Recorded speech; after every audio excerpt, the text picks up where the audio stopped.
My husband said goodbye to go to his hometown to visit his mother, but when I called him, he forgot to hang up the phone, and I heard my husband say, "Just wait until the $10 million check from her father clears. I will leave that stupid wife of mine with nothing, and we will get married and raise this child together." I went into shock. It turned out my husband was with my best friend, who was pregnant with his child. In that moment, my world seemed to fall apart. But I was not going to stand by idly. I would make sure they regretted this betrayal. Before the story begins, please write in the comments what part of the world you are watching this story from. Do not forget to like and subscribe so this channel can continue to grow and bring you even more interesting stories. The morning atmosphere in the large house was warm and peaceful, as if no storm was about to break. Sunlight seeped through the gaps in the blinds, illuminating a living room decorated with designer furniture. There, Chloe was busy folding her husband Ethan's clothes. She performed her task with care and affection. Today, Ethan was heading to his hometown in regional Victoria to visit his mother Sharon, who they said was seriously ill. As a devoted wife, Chloe naturally felt worried about her mother-in-law's condition. She actually wanted to accompany him, but Ethan forbade it, arguing that the road trip would be exhausting and he did not want to see her tired, especially since Chloe had just recovered from a mild cold. Chloe obeyed her husband, trusting that Ethan cared deeply for her health. Ethan came out of the bathroom with his hair still damp. His face looked fresh, but there was a tinge of sadness that he seemed to be deliberately exhibiting. He approached Chloe, who was placing the last garment in a leather travel bag. Chloe looked at her husband tenderly, stroking his arm to give him strength. She knew how much Ethan loved his mother, and the news of her illness must have affected him greatly. Chloe prepared some snacks and a bottle of mineral water for him so he would not get hungry on the way. She made sure his wallet, mobile phone, and everything necessary were safely in the bag. There was not a hint of suspicion in her heart. To her, Ethan was the perfect husband, hard-working and loving to his family. During their 3 years of marriage, Ethan had always been sweet and had never shown any strange behavior. Saying goodbye on the porch of the house, Ethan hugged Chloe tightly, as if it was hard for him to leave her alone for a few days. He kissed her forehead for a long time, asked Chloe to take care of herself, to lock the gate securely, and not to wait up for him if he returned late the day after tomorrow. Chloe nodded obediently. She tucked a sum of cash into his jacket pocket, saying it was to buy fruit or medicine for Sharon. Ethan smiled slightly, thanking her in a tone of voice that sounded sincere, and then got into his car. Chloe stood on the doorstep, waving until her husband's car disappeared around the bend of the street in that prestigious Melbourne suburb. Her heart suddenly felt empty, but she pushed the feeling aside, praying for her husband to arrive safely at his destination and for her mother-in-law to recover soon. The wall clock ticked on, turning morning into afternoon and afternoon into evening. Chloe spent the time reading a book in the living room and tending to some plants in the backyard. As the sun began to set, nostalgia and anxiety began to creep in. By her calculations, Ethan should be about to arrive in his town. Chloe decided to call her husband just to make sure he was okay and that the trip had gone smoothly. She picked up her mobile from the coffee table, found her husband's contact, and pressed the call button. Several rings were heard before he finally answered. Ethan's voice sounded noisy on the other end. His breathing was a little heavy, as if he were walking fast or lifting something heavy. Ethan answered Chloe's greeting in a somewhat rushed tone. He said he had just arrived and the reception there was bad, so he had to hang up to help some relatives who were taking care of Sharon. Chloe, understanding, immediately agreed. She did not want to bother her husband, who was focused on his mother. Chloe said goodbye and waited for Ethan to hang up the phone. But this was where the strange thing happened. The call did not disconnect. It seemed Ethan had forgotten to press the red button, or his mobile screen had been accidentally touched, keeping the call active without him realizing it. Chloe was about to hang up from her side, but her fingers' movement stopped when she heard a creak, followed by the sound of a car door closing. Apparently, Ethan had not yet arrived at his mother's house, or perhaps he was somewhere else. Chloe brought the mobile back to her ear. Curiosity began to take hold of her. She heard the sound of footsteps on ceramic tiles, not the sound of a dirt path or the asphalt of a country town. Then she heard a laugh that was very familiar to her. It was Ethan's laugh. but not a sad or worried laugh like the one he had shown that morning. It was a liberated laugh, a laugh full of triumph that sounded strange and terrifying to Chloe at that moment. Chloe's heart began to pound. A bad feeling suddenly washed over her. She heard Ethan speaking loudly. His voice was as clear as if he had left his mobile on a table right in front of him. Ethan said he could finally free himself from the exhausting performance of the whole day. Chloe frowned, not understanding what he meant by performance, but the next sentence that came out of her husband's mouth was like a lightning bolt on a clear day, destroying all the trust Chloe had built over the years. Ethan said with a dismissive tone that someone had to be patient until the $10 million check from Chloe's father cleared. Ethan bluntly stated his plan to leave Chloe as soon as they had the money in their hands. The words "that stupid wife of mine" flowed smoothly from the lips of the man who had kissed her forehead tenderly that very morning. Chloe's chest tightened, her breath caught. She wanted to scream, she wanted to curse, but her voice seemed to disappear, swallowed by an overwhelming shock. Before she could process the pain, she heard another woman's voice responding to Ethan. That voice was so familiar. A voice that often accompanied her in her daily life. The voice she had entrusted her secrets to. It was the voice of Isla, her best friend. Isla laughed heartily, confirming Ethan's words and calling Chloe a complete idiot for not realizing what was happening behind her back. Chloe felt her world collapsing. The friend she trusted, the woman she often helped financially, turned out to be a venomous snake strangling her marriage. Chloe's tears began to stream down her cheeks, but she held back her sobs with all her might so they would not hear her. Her trembling hand quickly pressed the record button on the mobile screen. She needed proof. She had to be strong. The conversation on the other end was becoming more and more heartbreaking. Ethan could be heard pampering Isla, asking her about the state of her pregnancy. This new revelation made Chloe feel nauseous. Isla was pregnant with Ethan's child. They both talked about their future, about the luxury house they would buy, about holidays overseas, and how they would raise that child together using Chloe's father's money. They were celebrating their betrayal on the suffering of Chloe, whom they considered stupid and naive. Chloe heard Ethan say that he was sick of pretending to be a devoted and faithful husband in front of her. He was tired of listening to her father's lectures on business and ethics. Ethan confessed that the only reason he endured it was the inheritance and the injection of funds that Chloe's father had promised for a fictitious project Ethan had presented. Meanwhile, Isla asked Ethan to spend more time with her because she did not want her child to be born without a father by her side. Isla even mocked Chloe's style of dress, which she considered old-fashioned and boring. Unlike her, who always looked attractive in Ethan's eyes. Every word that came out of their mouths was a dagger stabbing deeper and deeper into Chloe's heart. Chloe's body slid to the floor, leaning against the living room sofa that now felt cold and strange. She hugged her knees with one hand while the other still held the mobile that was recording all that filth. She heard the clinking of glasses. Perhaps they were toasting to celebrate their evil plan. There was no alcohol, perhaps just juice or tea, but the celebration was equally profane in Chloe's eyes. Because it was built on the ruins of her marriage, the pain slowly transformed into disgust. Disgust at imagining that Ethan's hands, which had touched her that morning, had also touched Isla. Disgust at imagining that Ethan's sweet smile was just a mask to hide his greed. After almost 10 minutes of torture, the conversation began to die down.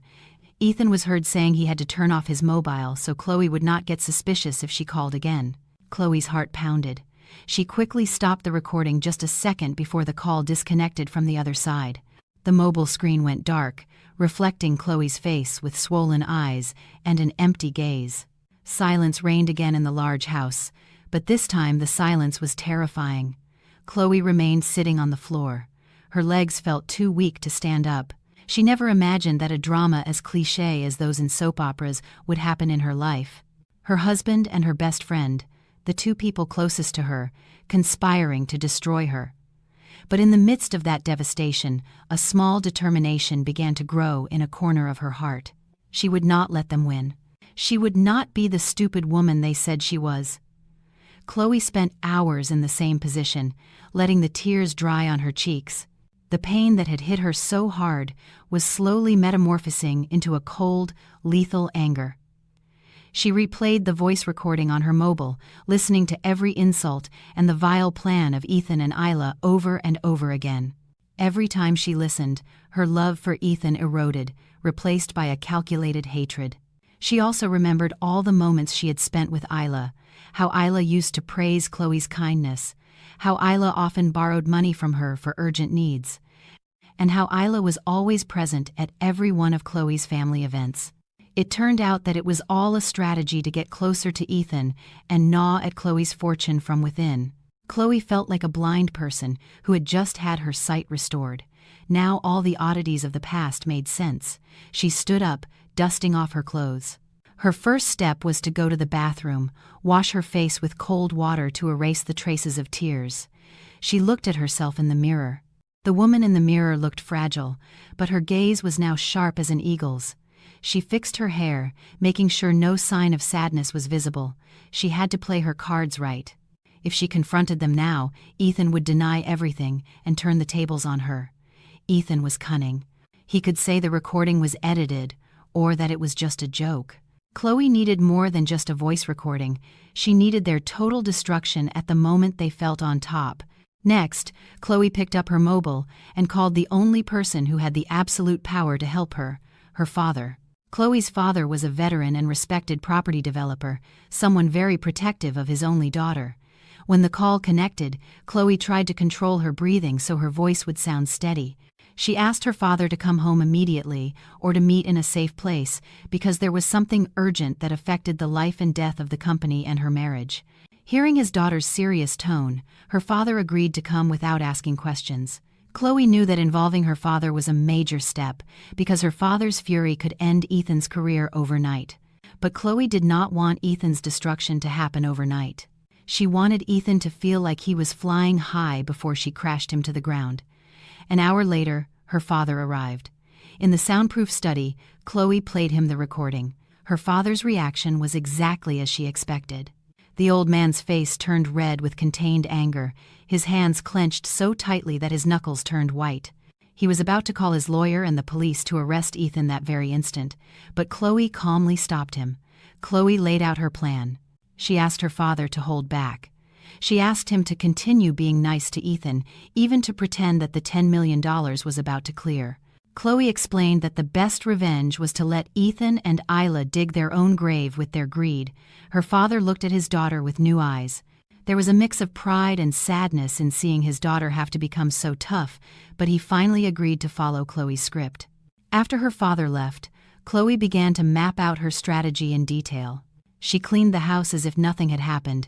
She even cooked Ethan's favorite meal in case her husband came back early or to welcome him later. And so it was. 2 days later, Ethan returned. The sound of his car entering the garage. Chloe's heart pounded, not with love, but with adrenaline. This was the first act of her performance. She had to be the best actress in her own life. Chloe walked to the front door, putting on the sweetest smile she could muster. When the door opened, Ethan's figure appeared with a falsely tired face. Ethan hugged Chloe immediately, complaining about how tiring the trip had been and how sad he was about his mother's condition. Chloe returned the hug. Although every cell in her body screamed in disgust, she held her breath so as not to smell the perfume of another woman that might linger faintly on Ethan's clothes. In a tone full of concern, Chloe asked about Sharon's condition. Ethan lied fluently, making up a story about the doctor's diagnosis, about expensive medicines that had to be bought, and about how his mother kept asking about her. Chloe nodded, feigning passion, but inside she noted every lie as fuel for her hatred. She even offered to visit Sharon the following week, which Ethan subtly rejected with the excuse that the doctor had recommended isolation and complete rest. That night was the hardest test for Chloe, sleeping in the same bed with a traitor. Ethan fell into a deep and fast sleep, perhaps tired after having a good time with Isla on what he called visiting his sick mother. Chloe lay beside him, staring at the dark ceiling of the room. She listened to her husband's soft snoring, a sound that once gave her security and now sounded like that of a monster.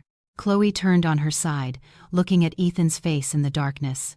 That face, which looked so innocent in sleep, concealed a million deceptions. Chloe whispered very quietly, almost inaudibly, promising that every tear she had shed that day would be extinguished with drops of Ethan's sweat and blood in the future. The next morning, Chloe began her performance. During breakfast, with a radiant face, she gave Ethan great news. She told him that her father had just called to inform her that the asset liquidation process for the $10 million was moving faster than expected. Ethan's eyes lit up instantly. The spoon in his hand stopped for a moment. Greed was clearly reflected in his gaze. Although he tried to hide it with a grateful smile, Ethan asked enthusiastically when he could receive the money. Chloe replied that maybe in a week or two, but that there were some documents Ethan had to manage for the change of ownership of the assets and to reduce taxes. Of course, it was a lie. It was just Chloe's way of keeping Ethan busy and making him feel that victory was within reach. Ethan seemed very excited, even forgetting to feign sadness for his mother. He immediately began to talk about his fake business plans, as if the money were already in his hands. Chloe listened attentively, occasionally offering supportive suggestions, making Ethan feel more and more on top of the world. In the middle of breakfast, Ethan's mobile vibrated. Ethan glanced at the screen briefly and then quickly turned it off. Chloe knew it must be Isla. In an innocent tone, Chloe asked, "Who was calling?" "Just a work colleague asking about the progress of a project," Ethan replied. Chloe smiled and nodded. Inside, she laughed. She knew Ethan must be impatient to tell Isla the news of the $10 million, and that was exactly what Chloe wanted. The higher their hopes, the more devastating their fall would be. That afternoon, Chloe left the house on purpose with the excuse of doing the monthly shopping. Her goal was to give Ethan space to call his accomplices freely. From a listening app she had secretly installed on Ethan's mobile while he was showering that morning, Chloe could hear their conversation in real time. Sure enough, as soon as Chloe was out the door, Ethan called Isla. Ethan's voice sounded euphoric. He shouted with joy, announcing that the jackpot was about to arrive. He promised Isla a luxury house in an exclusive area as a gift for the pregnancy. Hearing this, Chloe, who was driving her car, just smiled coldly. "Keep dreaming, Ethan. Dream as high as you can," Chloe murmured as she gripped the steering wheel tightly. Her revenge plan had just begun, and she would make sure there was no escape for the traitors. The news of the $10 million transfer was like a fresh wind that fanned the fire of greed in Ethan's heart even more. Since Chloe told him the fake news, Ethan's attitude became drastically more impatient and impulsive. Every time his mobile rang, he would jump slightly with an enthusiasm that was hard to hide, hoping it was a call from the bank or the solicitor. Chloe watched her husband's change in behavior with a subtle, meaningful smile. She saw how Ethan began to frequently visit luxury property websites and high-end car magazines on his tablet while they relaxed in the living room. Ethan no longer even tried to hide his interest in luxury items that were previously out of reach of his monthly salary. For Chloe, this was a sign that the bait she had thrown had been completely swallowed. The big fish was already on the hook. It was just a matter of waiting for the right moment to pull it out of the water and let it gasp until it ran out of breath. To accelerate her plan, Chloe decided to raise the level of her game. She wanted to see Isla's face, the woman who had stabbed her in the back, right in front of her. Chloe wanted to see how the two traitors would act before her eyes. So during dinner, in a relaxed and natural tone of voice, Chloe proposed an idea to Ethan. She suggested inviting Isla over for dinner at their house in 2 days. The reason was simple. Chloe said she missed her friend because they had not seen each other for a long time and she wanted to catch up. Besides, Chloe argued that she wanted to privately celebrate the good news about her father's money. Although the money had not yet been transferred, they could at least share their happiness with someone close. Ethan seemed surprised by the suggestion. His face tensed for a moment. His eyes shifted restlessly. Perhaps he feared his charade would be exposed if his wife and his mistress were in the same room. However, his greedy and arrogant nature quickly took control. Ethan thought it was an excellent opportunity to show Isla the luxury that would soon be hers. So Ethan agreed to the idea with feigned enthusiasm, saying it was a fantastic idea to keep in touch. The day of the dinner arrived. Chloe was busy in the kitchen since the afternoon, preparing special dishes as if welcoming an honored guest. She cooked several of Isla's favorite dishes, a gesture she once made out of a friend's affection, but which she now performed as part of her psychological warfare strategy. The aroma of the food filled the entire house, creating the illusion of a perfect, warm home. Exactly at 8 p.m., the doorbell rang. Ethan rushed to open the door, acting like a teenager in love, very different from the cold attitude he usually showed with Chloe's other guests. Chloe walked slowly from the dining room, controlling her breathing and expression. When she saw Isla enter, she felt a burning in her chest, containing her anger. Isla was perfectly made up, and wore rather tight clothes that tried to highlight her curves. However, Chloe could clearly see a slight change in her friend's figure, especially in her abdomen, which was beginning to bulge a little, although it could still be concealed. Chloe greeted Isla with a warm hug, a hug that to Isla might seem normal, but to Chloe was a farewell hug to their dead friendship. Isla returned the hug awkwardly. Her eyes glanced sideways at Ethan, who stood behind Chloe with a mischievous smile. They believed Chloe did not see those exchanged glances, but Chloe caught everything clearly through the reflection in the large mirror hanging on the hall wall. Chloe invited Isla to sit in the dining room, which was already elegantly prepared. On the table were seared scallops, Wagyu steak, and other luxury dishes. There were no alcoholic beverages. Chloe only served fresh orange juice and cold mineral water, in line with the life principles that Isla had always ridiculed behind her back as old-fashioned. The atmosphere at dinner was strange. Ethan tried too hard to break the ice with bad jokes. Isla laughed too loudly in response to those jokes. Chloe just smiled politely, interjecting occasionally with short phrases. In the middle of dinner, Chloe began her attack. She poured mineral water for Isla into her empty glass.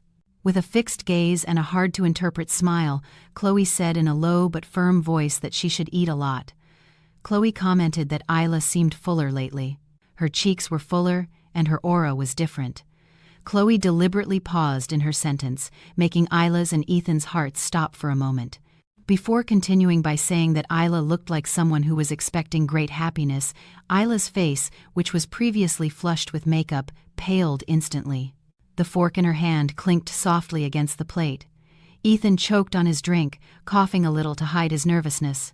Chloe quickly offered a napkin to Ethan, patting his back affectionately. She asked in an innocent tone if Ethan was okay, why he reacted so exaggeratedly just because she had praised Isla for gaining weight. Ethan quickly shook his head, saying he had just choked. Isla, who had already regained her composure, tried to smile forcedly, saying that perhaps she had been eating too much lately due to work stress. Chloe nodded as if she believed her, but her gaze remained fixed on Isla's eyes, as if she were bearing her friend's soul. Then, Chloe began to talk about the plans for the $10 million. She said she wanted to renovate the house and perhaps donate a large portion to a charitable foundation because she and Ethan did not need that much money. Hearing the word donate, Isla's and Ethan's eyes widened. They looked at each other in panic and quickly interrupted her, saying it would be a shame to donate it, that it was better to invest it for the future of their children. Chloe smiled to herself. Her bait had worked. The fear of losing the money they did not yet have was beginning to corrode their sanity. The night ended with Isla leaving early with the excuse of not feeling well, leaving Chloe at the doorstep with a victorious smile. One act was over, and the enemy's morale was already beginning to waver.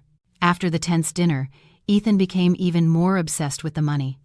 Chloe's phrase about donating the money left him in a state of panic.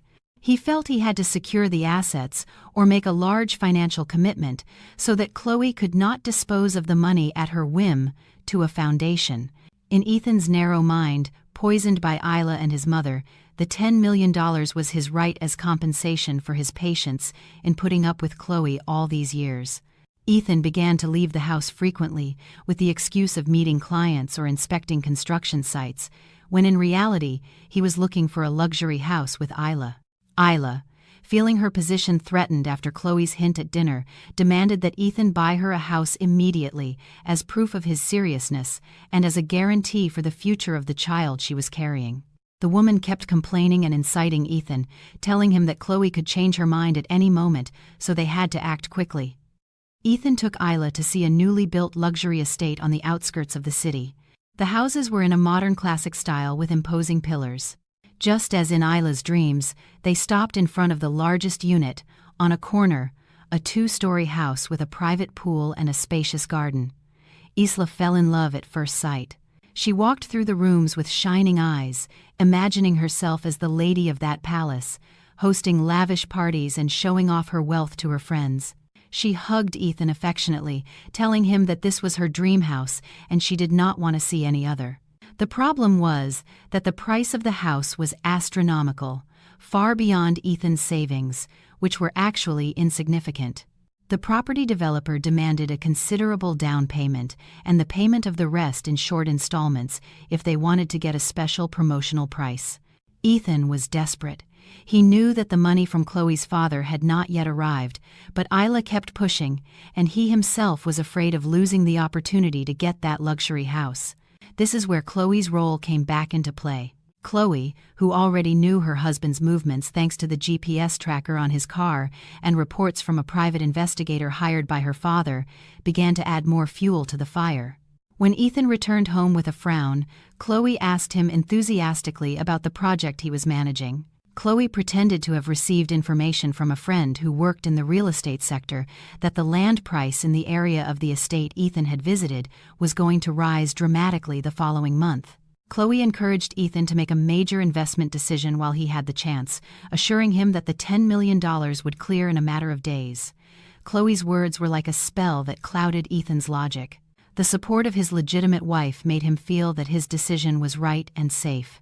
But Ethan still needed cash immediately for the down payment and administrative costs, which amounted to a considerable sum.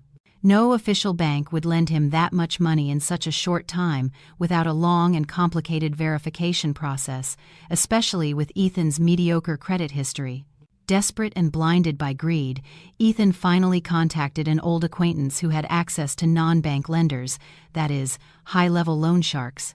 They could get him millions in a matter of hours, as long as there was a guarantee of a high-value property deed. Ethan remembered the safe in Chloe's study. The deed to the luxury house they lived in was kept there. The house was a wedding gift from Chloe's father, but the deed was still in her father's name, who had entrusted it to them. Ethan, in his stupidity, thought he could borrow the deed for a while, mortgage it to get the down payment for Isla's house, and then get it back the following week as soon as the check from Chloe's father arrived. He believed Chloe would never find out that the deed had been missing for a few days. One afternoon, while Chloe was at a social event, Ethan snuck into the study. His hands trembled as he dialed the combination of the safe he had secretly spied on. The steel door opened with a soft click. There was the brown envelope with the valuable document. He took it with heavy breathing.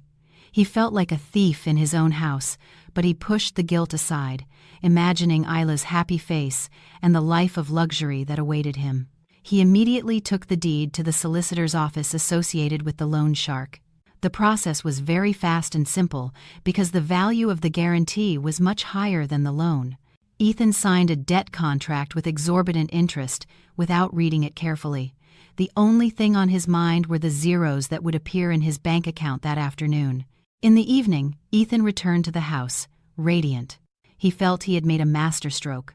Hundreds of thousands of dollars were already in his personal account, and he had transferred the down payment to the developer of Isla's dream house. He felt like a winner. He felt he was one step ahead of Chloe. During dinner, Ethan seemed to eat with a great appetite and smiled to himself frequently. Chloe watched her husband with a cold gaze from behind her teacup. Chloe knew exactly what Ethan had done. She knew that the deed from the safe had changed hands, but Ethan did not know one thing. The deed that was in the safe was a forgery that Chloe had deliberately placed there a few days before. The original deed was safely in a bank's security box, in her father's name. Ethan had just mortgaged a fake document to a loan shark known for his cruelty and had just signed a legally binding debt contract in his name. Ethan felt on top of the world. He even began to behave with a certain arrogance towards Chloe. He told Chloe to be more frugal with the monthly shopping when he himself had just squandered dirty money on his mistress. Chloe obeyed the order, with submission. Inside, she was counting down the time until her husband's ruin. That night, Ethan slept soundly, dreaming of his new house with Isla. Meanwhile, Chloe sat on the edge of the bed, looking at her husband's face, peaceful in his ignorance. Ethan had dug a very deep hole and had just voluntarily jumped into it. Chloe whispered softly, "Enjoy your last peaceful dream, darling, because tomorrow hell on earth will begin to greet you." The lifestyle trap had closed perfectly, and there was no spare key for Ethan to get out of it. The morning at Chloe and Ethan's residence felt different. There was a tension that slowly crept through the solid walls of the luxurious house. Today was the day of the arrival of Sharon, Ethan's mother, who was coming from the country with the excuse that she missed her son and daughter-in-law. But Chloe knew very well what the real motivation behind this sudden visit was. Since Ethan told her about the plan for the $10 million transfer from Chloe's father, Sharon's attitude had changed 180 degrees. If before she always made excuses about her old age and inability to travel far, now the middle-aged woman suddenly felt fit enough to undertake a several-hour road trip to the big city. Chloe received the news of her mother-in-law's arrival with a hard-to-interpret smile. She knew the vicious circle was completing. All the main actors in this drama of betrayal were finally gathering on the same stage, making it easier for Chloe to watch them and destroy them all at once. Without a trace, Chloe had prepared the ground-floor guest room impeccably, changing the sheets to new ones and placing a vase of fresh flowers on the bedside table. A perfect welcome from a devoted daughter-in-law, the role she would continue to play until the curtain fell tragically. Ethan's car entered the driveway just as the sun was beginning to rise. Chloe was at the front door, dressed in elegant and modest clothes, ready to receive her mother-in-law. The car door opened and Sharon got out with a somewhat exaggerated style. The woman wore her best clothes with flashy gold jewelry on her wrists and neck, as if she wanted to show that she was the mother of a future millionaire. Her face looked fresh and healthy, far from the image of a seriously ill person that Ethan had described when he asked for permission to go to his hometown. Chloe went forward and gave Sharon a respectful hug. Sharon pulled away a little quickly after the hug, and her eyes immediately scanned Chloe's entire house with a critical gaze, as if she were a building inspector looking for faults. There was no warm hug or sincere questions about Chloe's condition. The first sentence out of Sharon's mouth was a sharp comment about the garden lawn, which she said was not well kept enough, and about the paint on the fence, which she said was already worn.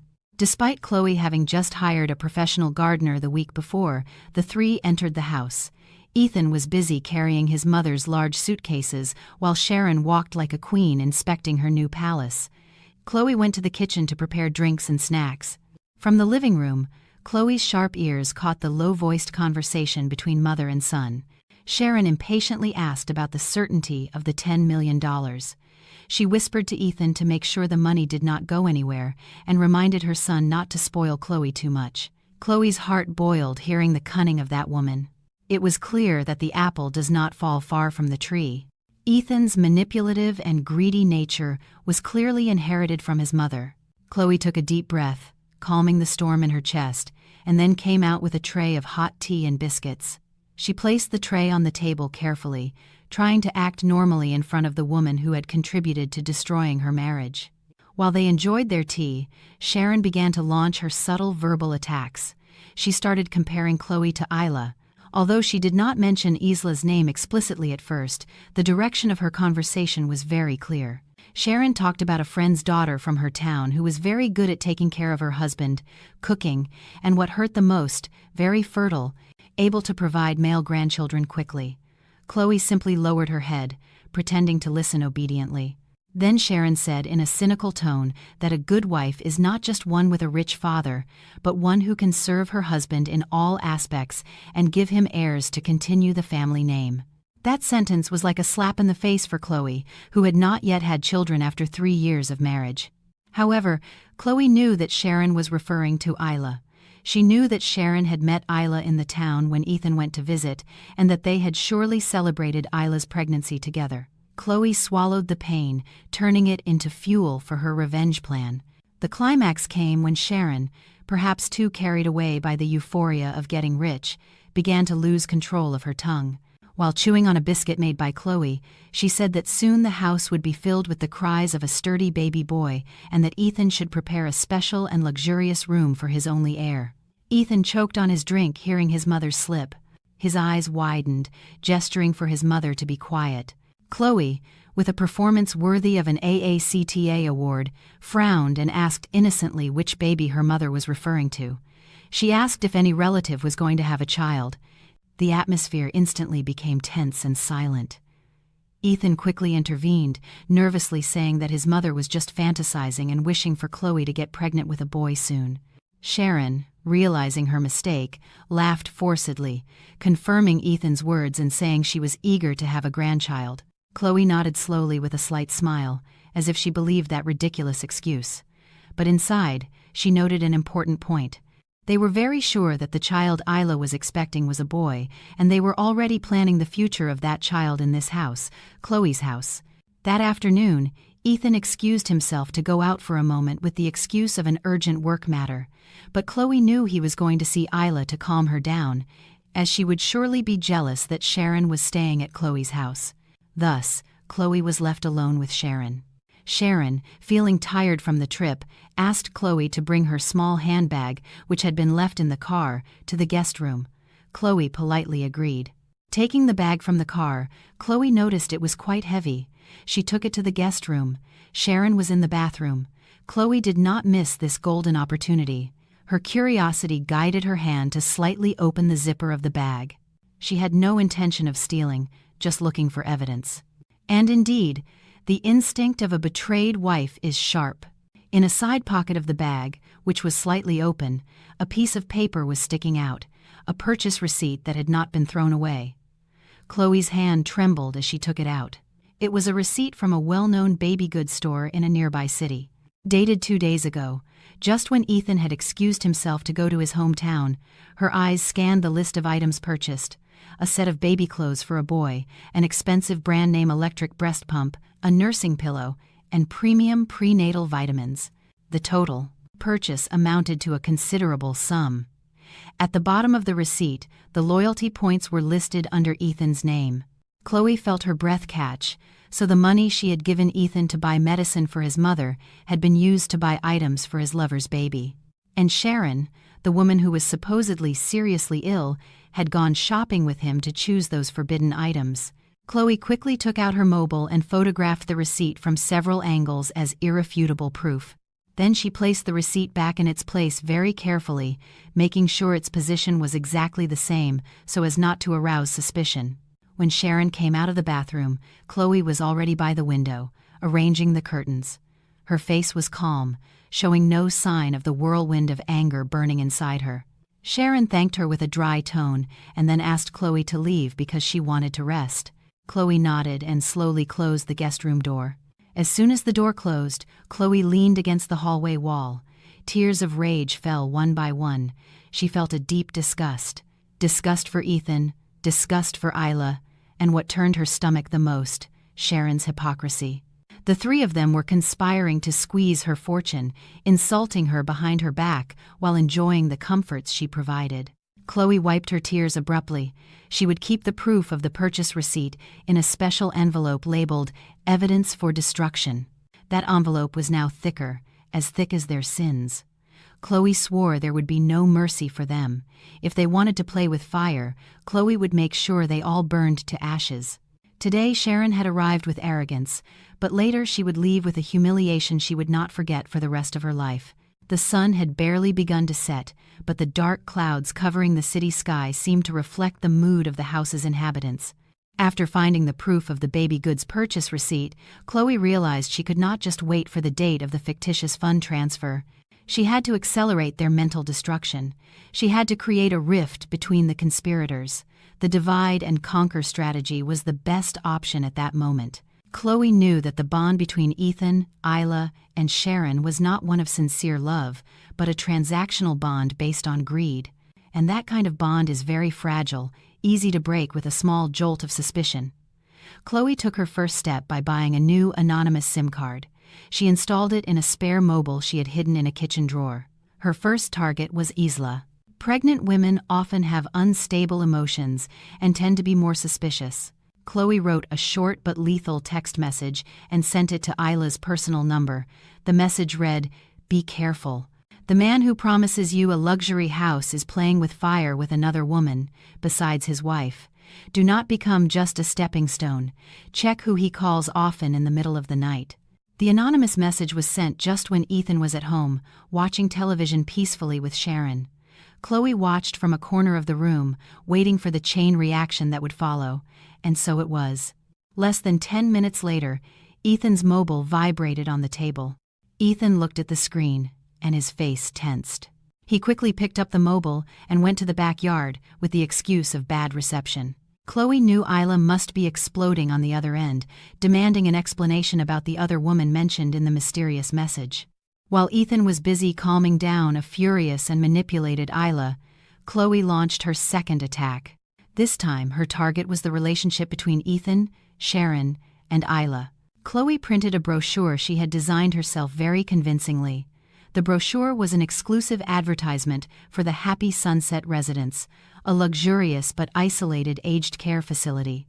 In the brochure, Chloe circled several accommodation packages with a red marker and wrote a small note in the margin in a handwriting that deliberately imitated Isla's. "The best option for Mum when we move into the new house." Then Chloe carefully slipped the brochure into Ethan's work briefcase, which was in the living room, among other office documents, but visible enough to be found if the briefcase was opened. Chloe knew Sharon's habit of snooping through her son's things, especially if it involved money or property. The second bait was taken. That evening, while Ethan was showering, Sharon opened Ethan's briefcase, probably to make sure the $10 million transfer documents were ready. But what she found was the brochure for the aged care facility. Chloe, pretending to read a magazine on the sofa opposite, could see Sharon's face turn red. The old woman's hand trembled as she held the brochure. She read the handwritten note in the margin and immediately concluded it was Isla's work. Sharon, who until now had boasted of Isla as her ideal future daughter-in-law, felt betrayed. She thought Isla wanted to get rid of her in an aged care facility as soon as they got the money and the new house. The anger of a mother who feels despised is terrible. Sharon crumpled the brochure and put it in her dressing gown pocket with heavy breathing, waiting for the right moment to confront them. That night, dinner became a cold battlefield. Ethan looked exhausted and tense. The dark circles were clearly visible under his eyes from the argument with Isla on the phone that afternoon. He tried to be nice to his mother, but Sharon responded sharply and with a look full of suspicion. Ethan was confused, not understanding why his mother's attitude had suddenly changed. Chloe enjoyed her dinner in silence, occasionally offering food to her mother-in-law with a polite smile that only managed to irritate Sharon more. Sharon probably thought Chloe was too stupid to understand the intrigue that was unfolding, when in reality, Chloe was the mastermind behind all the chaos. The tension reached its peak when Ethan's mobile rang again. This time, Ethan did not dare to answer. He just looked at the screen in despair. Isla's name was clearly displayed. Seeing Ethan's hesitation, Sharon, already full of prejudice, exploded. "Answer it. That illegitimate wife of yours surely wants to remind you of the promise to throw your mother into an aged care home, right?" Ethan was dumbfounded, not understanding where his mother had gotten that crazy idea. "What are you talking about, Mum? Who wants to get rid of you?"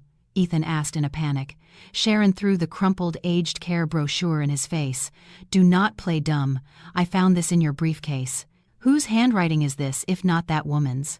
She is barely pregnant with a bastard child, and she already dares to control my life," Sharon screamed hysterically. Chloe feigned surprise, dropping her cutlery and covering her mouth with her hand as if shocked by the argument. Ethan tried to defend himself, saying he knew nothing about the brochure, but Sharon was already too hurt. In the midst of the chaos, Isla, impatient because he was not answering, kept calling until finally Ethan was forced to answer on speakerphone, as his hands were busy holding back his mother, who was trying to hit him. Isla's shrill voice filled the dining room. Without mincing words, Isla shouted in a very clear, threatening tone, "Hey, Ethan, do not stay quiet. If you do not transfer the extra monthly money to me tonight and explain who your other mistress is, I do not care about anything anymore. If that $10 million is not cleared by tomorrow, I will come to your house and tell your holier-than-thou wife everything. Let it all sink at once." Isla's shout echoed, creating a deathly silence. Ethan was as pale as a ghost. The blood seemed to drain from his face. He looked at Chloe in horror. Sharon also fell silent, realizing that Isla's threat could ruin their plans to get Chloe's fortune. Both mother and son, greedy, now looked at Chloe with fear, afraid that she had heard and understood Isla's threat. Chloe, who had heard everything clearly, decided to deliver the final blow that night. She slowly stood up from her chair. Her face was impassive.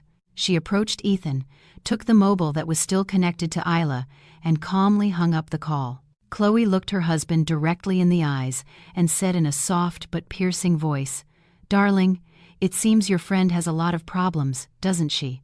Screaming about $10 million and all that. Who is she exactly? And why does she sound like she has so much right to my father's money?" The question was simple, but deadly. Ethan stammered, his tongue tied, unable to invent another lie. Cold sweat ran down his temples. Sharon pretended to cough loudly to divert attention. Chloe smiled sideways, a smile that chilled Ethan's blood. Without waiting for an answer, Chloe turned and went to her room. "Sort out your affairs with that friend, darling. I do not like strangers making noise in my house. And you, Mum, you should rest. High blood pressure is not good for elderly people who are afraid of ending up in an aged care facility." Chloe closed her bedroom door firmly. Behind the door, she let out a small laugh. She had succeeded. Ethan was now trapped between Isla's fury, Sharon's anger, and Chloe's suspicion. Tomorrow was the day of execution, the day Chloe had promised the fund transfer. Ethan did not know that what would clear tomorrow would not be money, but the tears of blood from his regret. The morning sun's rays were intense, as if the universe itself was warming the atmosphere for what was about to happen that day. Ethan got up earlier than usual. His eyes shone with expectation, although the dark circles from lack of sleep were still visible on his face. Today was the day he had been waiting for, the day he believed his destiny would change and he would become a millionaire. He put on his best shirt, impeccably ironed by Chloe, styled his hair carefully, and sprayed an excessive amount of expensive cologne. In front of the mirror, Ethan practiced a victorious smile, imagining himself signing a $10 million check. Meanwhile, Sharon was no less excited. The woman wore an elegant suit she had bought especially for the occasion, complete with a silk shawl she flaunted, as if she were a grand dame about to receive an award. Chloe watched all this activity from the dining table with an overwhelming calm, like the surface of a tranquil lake that hides a deadly whirlpool within. She had already prepared everything. The execution stage was set in her father's office. The journey to Chloe's father's office was made in 2 separate cars. Ethan insisted that Isla accompany them. His excuse to Chloe was that Isla, as a close friend, could act as a neutral and trustworthy notarial witness. Chloe simply nodded without arguing, making Ethan feel that his plan was going smoothly. In reality, Chloe wanted Isla to be there to see with her own eyes how the sandcastle they had built crumbled. Inside Ethan's car, the atmosphere was tense but filled with a restrained euphoria.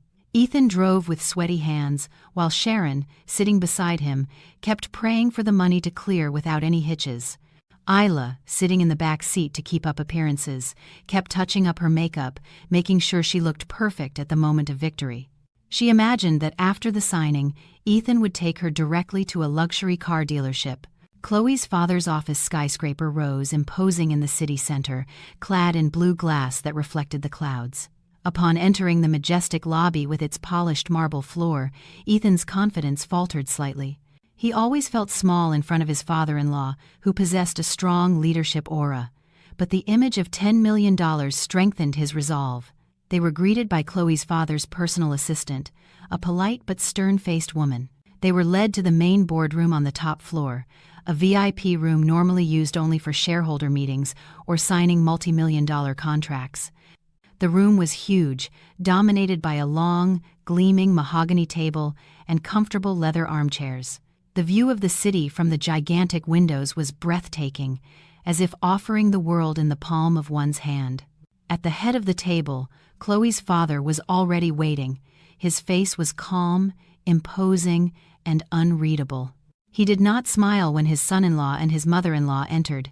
He just nodded briefly, inviting them to sit. Ethan, Sharon, and Isla sat together on one side of the table, while Chloe sat on the other, right next to her father. This arrangement unconsciously created a clear division between uses and them. Ethan tried to break the ice by asking about his father-in-law's health, but only received a brief throat clearing that intimidated him again. A solicitor and the company lawyer were also present, looking through thick files, which added an air of formality and seriousness to the meeting. Ethan's heart pounded. His eyes did not leave the pile of documents he believed contained the asset transfer and the promised check.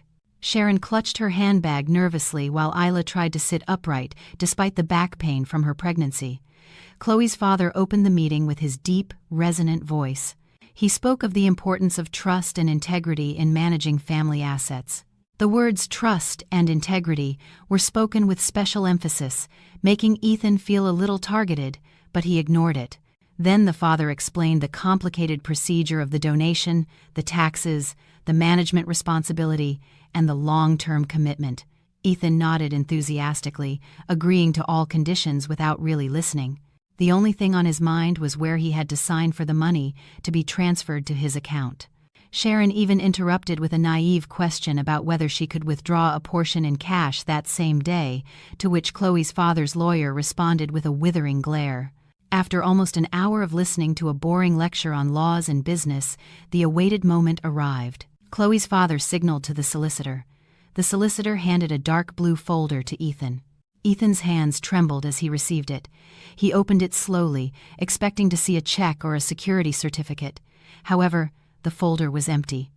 There was only a blank sheet of paper inside. Ethan frowned in confusion, looking at Chloe's father with a questioning expression. Chloe's father smiled slightly, a smile that did not reach his eyes. He said calmly that before handing over the original documents, there was an indispensable condition that the beneficiary had to fulfill. That condition was the verification of family harmony through family documentation. Ethan and Sharon looked at each other, confused.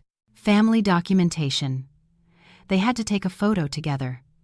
Ethan nodded quickly, saying he was willing to do anything. He even put his arm around his mother's shoulder, showing how harmonious they were. Isla beside him remained silent, feeling a bit excluded from the happy family scene. Chloe's father picked up a small remote control from the table, pressed a button, and the automatic blinds closed, darkening the room. A large projector screen slowly descended from the ceiling. Ethan smiled broadly, thinking they were going to watch a wedding video or Chloe's childhood photos as a nostalgic gesture before the inheritance handover. He was already prepared to put on an emotional face. The projector screen lit up with a brilliant white, dazzling for a moment. Then an audio visualization appeared, moving sound waves. There was no image, only sound. Silence took over the room, and then the voice was heard. A very familiar voice. Ethan's voice. Clear, loud, and undistorted. "Relax, darling. Just wait until the $10 million check from that stupid woman's father clears. I will divorce her, and the three of us will enjoy the money with our child." Ethan's face, which was previously radiant, turned as pale as the blank paper in the folder. His eyes widened, staring at the screen as if seeing a ghost. His mouth opened, but no sound came out. His heart seemed to stop. Before he could process what was happening, the next voice appeared. A woman's voice. "My friend is a complete idiot, isn't she, darling?" It was Isla's voice. Isla, sitting in the room, flinched. She instinctively covered her mouth. Her eyes widened, looking at Chloe in horror. Then, the laughter of both of them was heard. A mocking, condescending laugh. A laugh that at the time seemed so pleasant to them, but now sounded like the death knell. The recording continued, playing the disgusting conversation about their plans to raise their illegitimate child with Chloe's father's money, about how sick Ethan was of his wife, and how naive Chloe was in their eyes. With each passing second, the air in the room seemed to become scarce for Ethan, Isla, and Sharon. Sharon, sitting in the middle, seemed to have suffered a mild stroke. Her face was frozen, her breathing shallow. She turned her head stiffly towards her son, then towards Isla, and finally towards Chloe, who was sitting quietly with an impassive face. Chloe was not looking at the screen. She was looking directly at the three people in front of her, enjoying every grimace of terror that appeared on their faces. Chloe's gaze was cold, penetrating, and deadly. There was nothing left of the sweet and obedient Chloe. There stood a betrayed woman who now stood as the judge of her betrayers. The recording ended with the dramatic click of the phone hanging up. The lights in the room came on again, exposing the faces of the sinners, now covered in cold sweat. The silence that followed was much more terrifying than the sound of the recording. No one dared to speak. Ethan felt his knees weaken. He clung to the arms of the chair to keep from falling. He tried to find words to defend himself, but his mind was blank. The truth was too obvious, too naked. Chloe's father placed the remote on the table with a sharp thud that made them jump. It was the judge's gavel that began the real trial. The atmosphere in the VIP boardroom turned into a frozen hell. The air conditioning could not cool the thick beads of sweat running down Ethan's temples. He swallowed, the saliva feeling like thorny sand in his throat. His cunning mind desperately sought an escape, an excuse, a scapegoat. With a trembling voice, Ethan finally broke the silence. He stood up on shaky legs and pointed at the now empty screen. He shouted in a forced tone that it was all a lie. He accused the recording of being fake, a product of artificial intelligence or deepfake technology. He swore on God and his mother's life that he had never said such vile things. He acted as if he were the victim of a cruel slander, hoping to see a glimmer of doubt in his father-in-law's eyes. Sharon, hearing her son's defense, instantly joined in with crocodile tears that suddenly welled up. She lamented that her son was a good man, incapable of committing adultery or having bad intentions. She even dared to accuse Chloe of fabricating the recording out of jealousy or to keep the entire inheritance for herself. Isla, for her part, chose to remain in sepulchral silence. Her face was as pale as wax. She kept her head down, not daring to look at anyone. Her survival instinct told her the situation was hopeless. Chloe listened to all these denials with an ironic and disdainful smile. She was not surprised. She had already anticipated that Ethan would hide behind the excuse of technology. Without a word, Chloe opened her briefcase, took out a thick brown envelope, and threw it into the center of the table, right in front of Ethan. The envelope slid smoothly over the polished surface and stopped when it hit Ethan's water glass. "You cannot fake an ultrasound or the chat history on your mobile, darling," Chloe said in a flat tone that chilled the bones. Ethan's hands trembled violently as he opened the envelope. Its contents spilled out. Ultrasound photos of a fetus with the patient's name, Isla, clearly printed in the top corner, along with the date of the scan, which coincided with one of Ethan's business trips.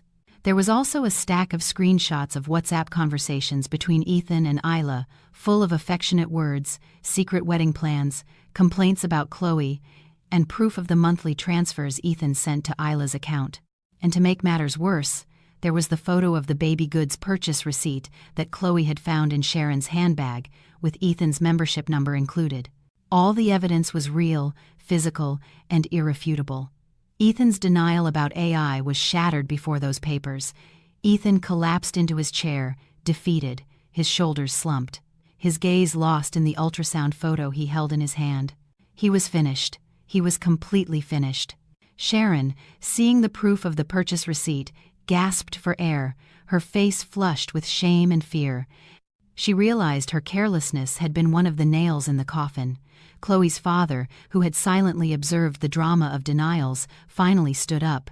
His tall, imposing figure seemed to radiate a contained anger. With a voice that was not loud, but full of authority, he pronounced his verdict. He stated firmly that there was no $10 million. There never was, and there never would be for a traitor. The story of the fund transfer was just a bait suggested by Chloe to bring their greed to light. Then, Chloe's father pointed at Ethan.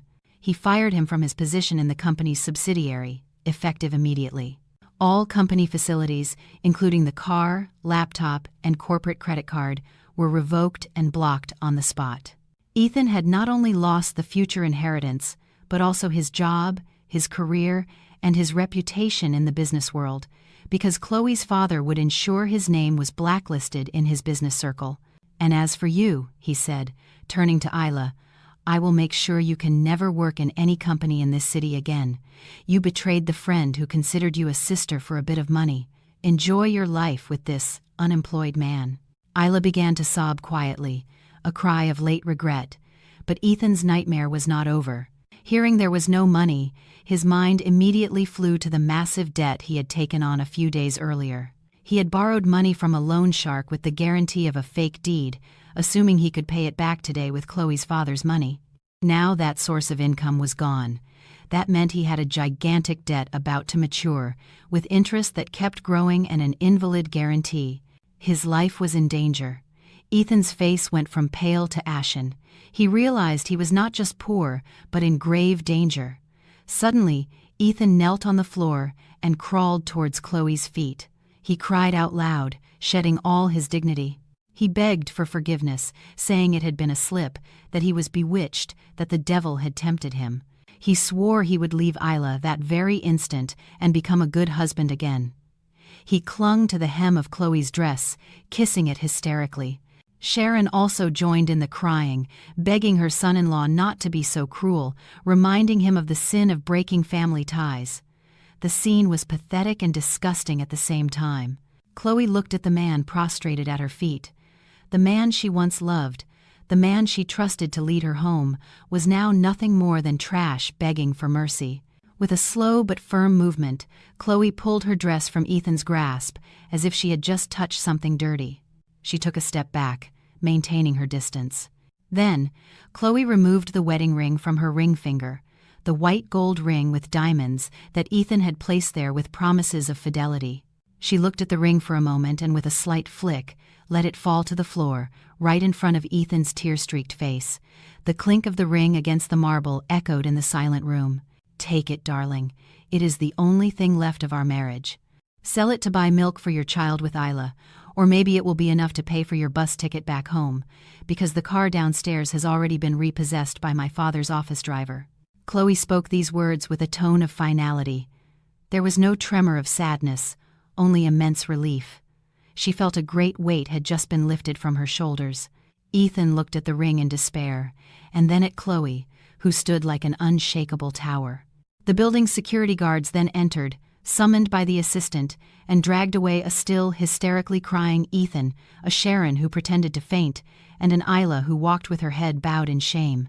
Ethan's screams still echoed in the hallway until the lift door closed, taking with it the rubbish from Chloe's life. In the room, Chloe exhaled a long sigh, turned, and hugged her father. Her armor cracked a little, her tears fell, but this time they were not tears of sadness, but of liberation.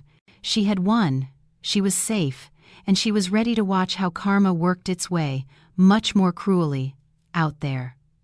The midday sun shone brightly, mercilessly burning the skin of anyone exposed to it. On the pavement in front of Chloe's father's imposing office building, 3 human figures stood with empty faces and an appearance that contrasted with their surroundings. Ethan, Sharon, and Isla had just been forcibly ejected by security guards.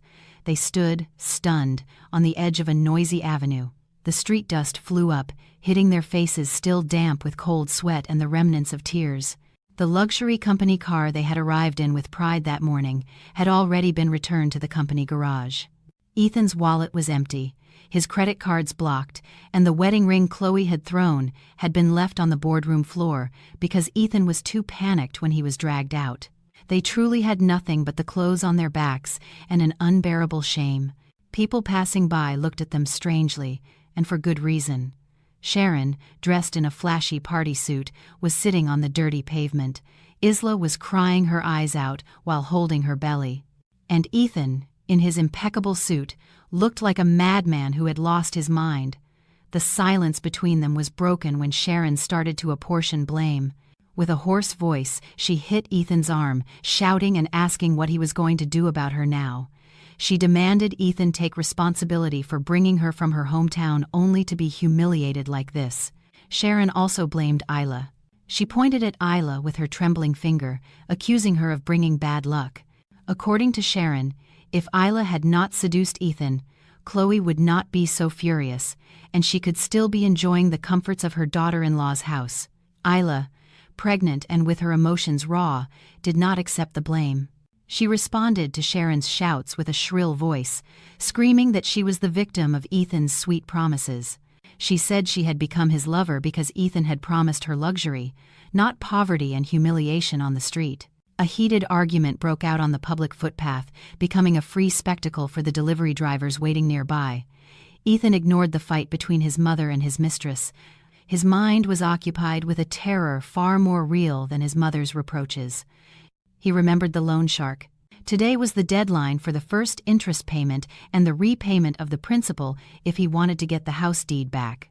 The problem was, the deed he had given as collateral was fake, and he did not have a single cent. Ethan put his hand in his trouser pocket and took out his mobile with trembling hands. He had dozens of missed calls from an unknown number. He felt his heart leap into his throat. He knew who was calling. The debt collectors must have sensed that something was wrong. Ethan tried to turn off his mobile and run, but before he could press the button, he received a text message. It was short but terrifying. "We know where you are. Do not run, or your mother becomes the collateral." Ethan froze. His eyes frantically scanned the surroundings for signs of danger. And sure enough, from a corner, 3 black sports motorbikes moved slowly against the traffic and stopped right in front of them. The riders were burly men in black leather jackets with menacing faces. They got off the bikes calmly but intimidatingly. An aura of violence filled the air. Ethan recognized one of them, the right-hand man of the loan shark's boss, the one who had handled his loan. The man took off his helmet, looking at Ethan with a crooked smile that revealed yellowish teeth. He approached Ethan and patted him on the cheek, gently but painfully. He asked with false kindness where his money was. Ethan backed away in fear, unable to speak. He tried to lie, saying there was a technical problem at the bank and the money would be available tomorrow. But the heavy was not stupid. He laughed out loud, a laugh that made Isla scream in fear and hide behind Sharon. The man grabbed Ethan by the collar of his jacket and pulled him close until their faces were inches apart. He whispered harshly that his boss had already verified the authenticity of the deed at the land registry that morning because he was suspicious of his behavior. The result?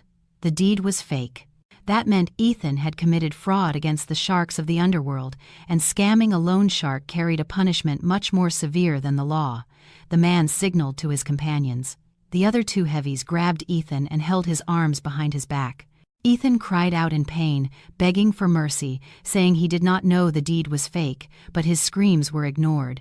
They began to drag him towards a black van that had just pulled up. Sharon, hysterical at seeing her only son treated like an animal, tried to grab the clothes of one of the heavies, pleading for them to let him go, but an old woman's strength was no match. One of the heavies pushed her roughly, making her fall onto the hot asphalt. Her knees were scraped, and her elegant suit was dirtied with street dust. Sharon cried out loud, calling for Ethan. Meanwhile, Isla, terrified, tried to escape.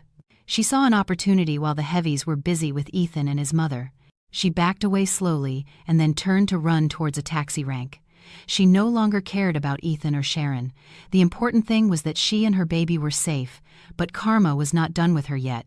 She had barely run a few steps when a police car with its siren on cut her off. 2 female police officers got out and stopped her. Isla, confused and panicked, asked what was wrong. She felt she had not committed any crime. The police showed her an arrest warrant. Chloe had not been joking. She had reported Isla for embezzlement. For years, Chloe had entrusted Isla with money for shopping or to pay for shared things, but it turned out Isla often kept a portion or used it for her own expenses. Chloe had proof of transfers and complete financial records. Isla resisted, shouting that it was a misunderstanding, that she was Chloe's best friend. But the police did not care. Cold metal handcuffs closed on her wrists.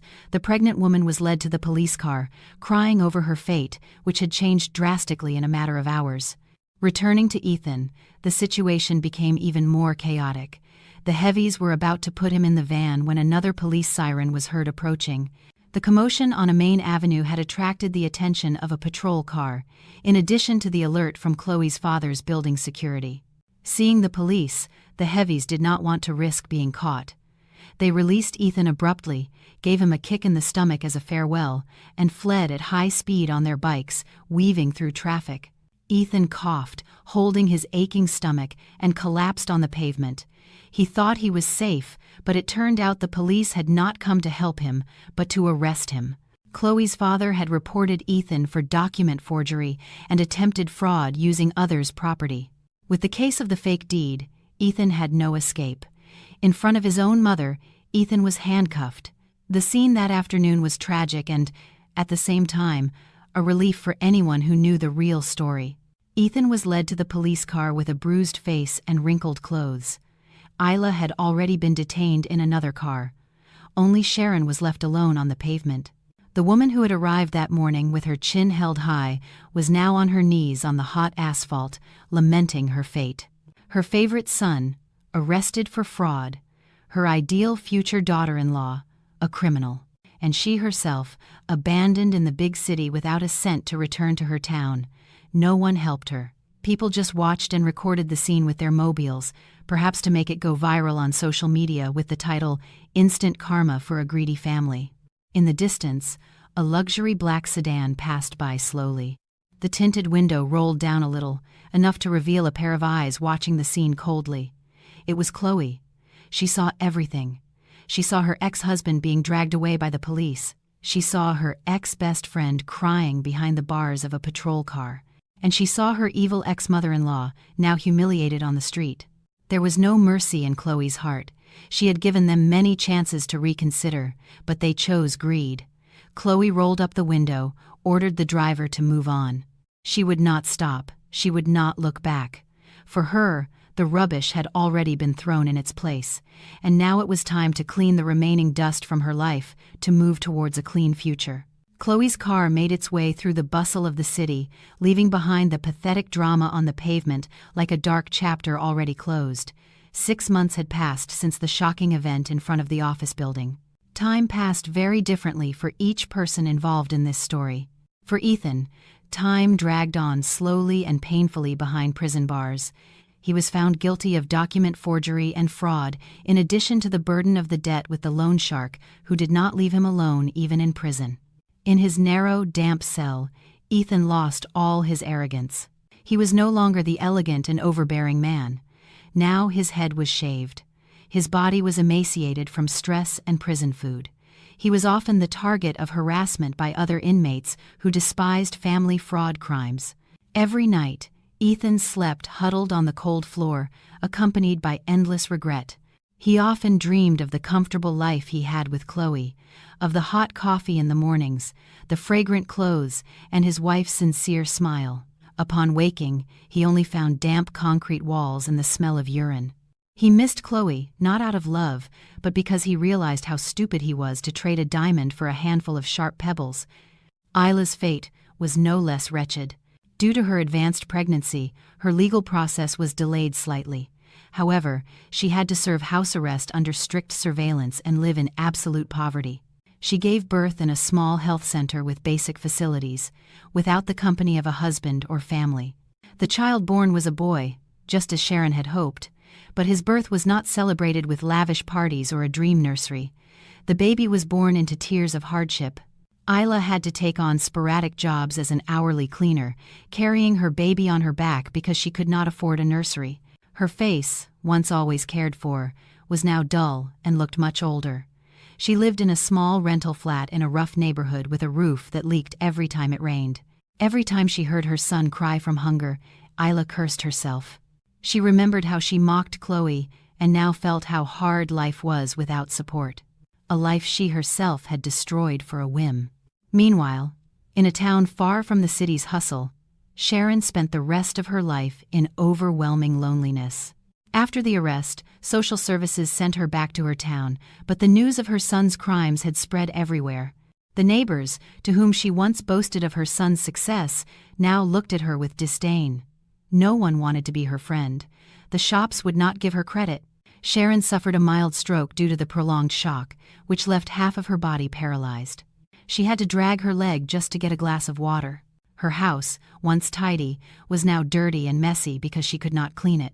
She often sat on the porch, looking at the empty street, hoping for Ethan's luxury car to come and get her, but it was just a hallucination. She remembered how good Chloe had been, her daughter-in-law, who always sent her medicine, clothes, and money without complaining.